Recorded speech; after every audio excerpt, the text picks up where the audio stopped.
Ma'am చాలా మంది అంటే జుట్టు రాలిపోతూ ఉంటుంది. సో, అలాంటి వాళ్ళు చాలా బాధపడుతుంటారు. ఆయుర్వేదంలో అలాంటి వాళ్ళకి ఎలాంటి చికిత్స ఉంది? ఫస్ట్ హెయిర్ లాస్ అవుతుంది అంటే ఫస్ట్ అసలు మీరు ఏ ఫుడ్ తీసుకుంటున్నారు, మీరు చేసే జాబ్లో స్ట్రెస్ ఎక్కువ ఉందా లేదా, ఇవన్నీ చెక్ చేసుకోవాలి. హెడ్ బాత్ కరెక్ట్గా చేస్తున్నారా, ఓకే. మీరు హెడ్ బాత్ చేసేటప్పుడు ఏ షాంపూస్ వాడుతున్నారు, వీక్లీ ఎన్నిసార్లు మీరు హెడ్ బాత్ చేసుకుంటున్నారు, ఒక షాంపూనే యూజ్ చేస్తున్నారా, టైప్ ఆఫ్ షాంపూస్ యూజ్ చేస్తున్నారా, షాంపూస్లో ఉండే కాంపోజిషన్ ఏంటి, కెమికల్ కాంపోజిషన్ ఏంటి, అండ్ దీంతో పాటు మీరు గుడ్ న్యూట్రిషన్ తీసుకుంటున్నారా లేదా, ఫైబర్ ఉంటుందా లేదా, కరెక్ట్ స్లీప్ ఉంటుందా లేదా, మీకు హార్మోన్స్ ఎలా ఉన్నాయి, ఇవన్నీ కూడా చూసుకోవాల్సి ఉంటుంది. ఒక హెయిర్ లాస్ అవుతుంది అని చెప్పి మనం ఈజీగా అనుకుంటున్నాం. అంటే ఎలాంటి షాంపూస్ యూజ్ చేయాలి మేడం?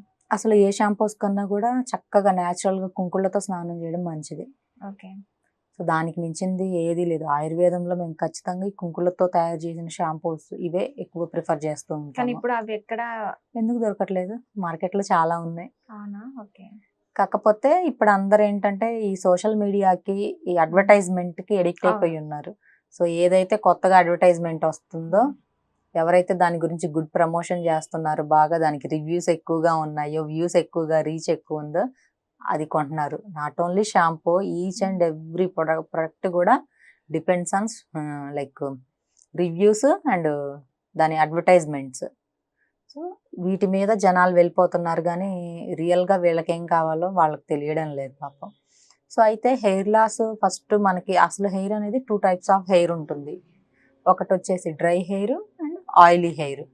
సో ఈ డ్రై హెయిర్ ఉన్న వాళ్ళలో ఏంటి అంటే ఎక్కువగా జుట్టు అనేది చిట్లిపోయినట్లుగా ఉండడం, ఎప్పుడు లైక్ రెడ్డిష్గా అనిపించడం, ఇలా ఉంటూ ఉంటుంది. వీళ్ళకి డాండ్రఫ్ కూడా ఎక్కువగా కనిపిస్తూ ఉంటుంది.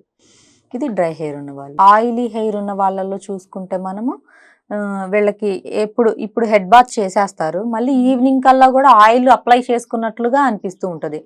అంటే వీళ్ళ హెయిర్ అనేది అలా ఉంటుంది బై బర్త్ నుంచే. ఇదొకటి. అండ్ కొంతమంది ఏంటి అని అంటే ఒబెసిటీ ఉన్న వాళ్ళు ఉంటారు.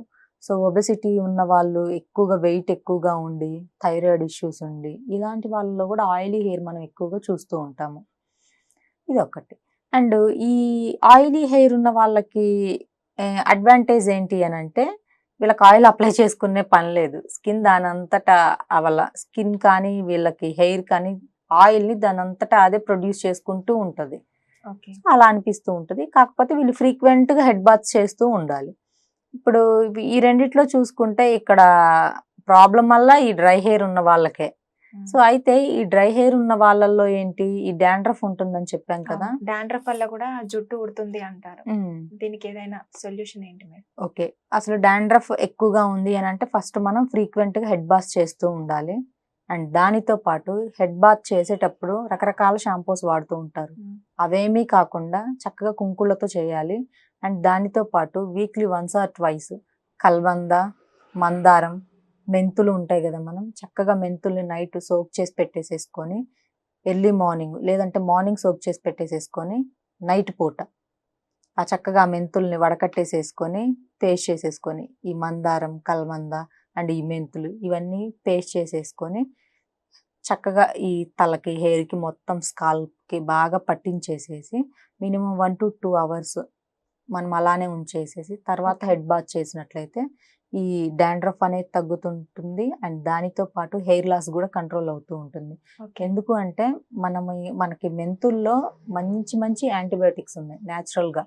మనం యాంటీబయాటిక్ ఇంజెక్షన్స్ తీసుకుంటాం కదా.